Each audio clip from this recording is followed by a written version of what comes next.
All right, so we found the nabari on our tree, selected our front, and reduced the root ball so it'll fit nicely into our pot with a little bit of space around the outside, about 1/4 of an inch or 1 pinky width is a great way to measure around the edge. That moat that we're leaving around the outside of the root ball here is gonna be filled in with bonsai soil. You'll notice we've taken away your nursery soil. So we're gonna be putting that bonsai soil in there, getting our tree to the right spot, and then securing it in. But this is actually the most technically difficult part of a bonsai class you can teach to a bunch of people who are drinking at a bar.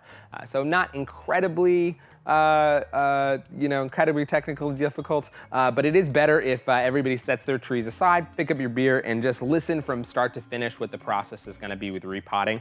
If you miss a step when you're trying to follow along, it can just be harder once the zip ties are tightened in to undo everything. So listen to this, I'll show you my tree and how I'm gonna pot it up as an example, and then everybody can follow along afterwards. So, fitting it into our pot, we have that space there. This is a great time to talk just a little bit about bonsai soil. So we've taken away the extra nursery soil that you had on your tree. We're not gonna be putting that back in around the tree. So the bonsai soil here, as you can see, is an aggregate, meaning it's made up of small pebbles. We've sifted out all of the smallest particles there. So there's big air spaces between all the particles here. And this is largely made up of volcanic rocks. We do use some pine bark, which is the only organic material in this. But this pine bark that we use will actually last for upwards of 10 years before it starts breaking down in the potted environment. What's great about this is all of these components hold a lot of water. They'll suck up the water like a sponge, but the water that's between those pebbles will drain away because it's a very free draining mix. We'll have the water still held by the components in it, and air will instantly be reintroduced as the extra water drains away. So you've got a good balance of water and oxygen. Makes a great environment for growing lots of fine feeder roots and keeping them nice and healthy. And again, these particles aren't going to be breaking down and clogging up our drainage or becoming anaerobic and holding too much water and making it really hard for our trees' roots to survive there. What's great about this soil is it almost makes it impossible to overwater the tree just because of how free draining it is. So we're gonna be switching that out, using this around the soil that we have there to fill in the rest of our pot. So what we're gonna do is, we don't wanna take our pot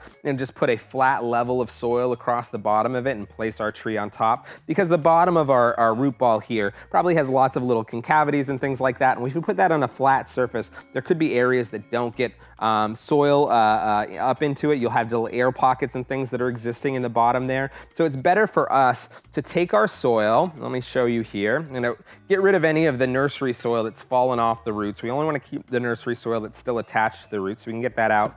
What I'm gonna do, instead of putting a flat level of soil, for a bed of soil for everything to sit on here, I'm just gonna pour into the middle, right underneath where the trunk of my tree is gonna be. And if I just pour into one spot, I get this nice mound that comes up. Like a little, think of the bottom of an hourglass, like a little pyramid here. And with that mound, what I can do is now I can take the tree and I can settle it in. Again, very much wanting to make sure I nail the front angle of this tree, get that angle just right, where the front of my tree is and how I want my tree to sit. Now I'm gonna push it down on that mound and kind of stir it around a little bit as I move it in there. What that's doing is integrating these two soils together and filling up any air pockets that might exist between the two. So we really wanna make sure every part of our soil is nice and filled in, or every part of our pot has nice soil that the roots can be growing in, and no gaps or air spaces left behind. So once I've got this to the level that I want, I definitely want my roots to be sitting up a little bit higher here so they're not covered by the lip of the pot. Once I got this to the level I want, I can take these zip ties that we use and I can tie these over the root ball of my tree. So I'll take this, hold this down where I want it right here. Tighten this really, really tight. And so it's really good to make sure that you get your zip ties over a good part of the root ball that we have set up here. Make sure it's got something that it's tying down on top of. If you don't have roots in a part of your pot, putting the zip tie down on that section is not gonna help in any way. So make sure that you get it over a good part of the root ball and you tighten it really, really, really tight. People are often leave these too loose, thinking, oh, I don't wanna hurt my roots, but really the roots don't mind being constricted and held in a tight space. Roots grow underground where they don't have a lot of space to begin with. What the roots don't want is for your tree to be moving around every time you take it and water it, or place it somewhere new, because that's gonna be moving the roots around and shifting the soil. That makes it a really bad environment for the roots to grow and occupy that new soil we've put around. So once we have it nice and tight like this, Then what we can do is actually cut the tips of those zip ties off. Boom, boom. And then take our extra soil that we have here, spread it out over the top of those roots and into that moat that's around the outside.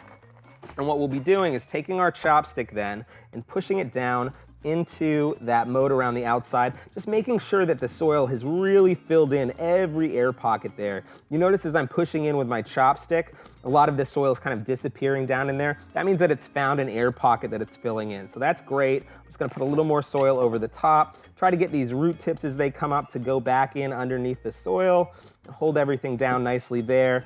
And once I've made sure I've filled in everything really nice around the outside, and the soil feels really good and like I filled in firmly on all sides, then we'll be all set to go.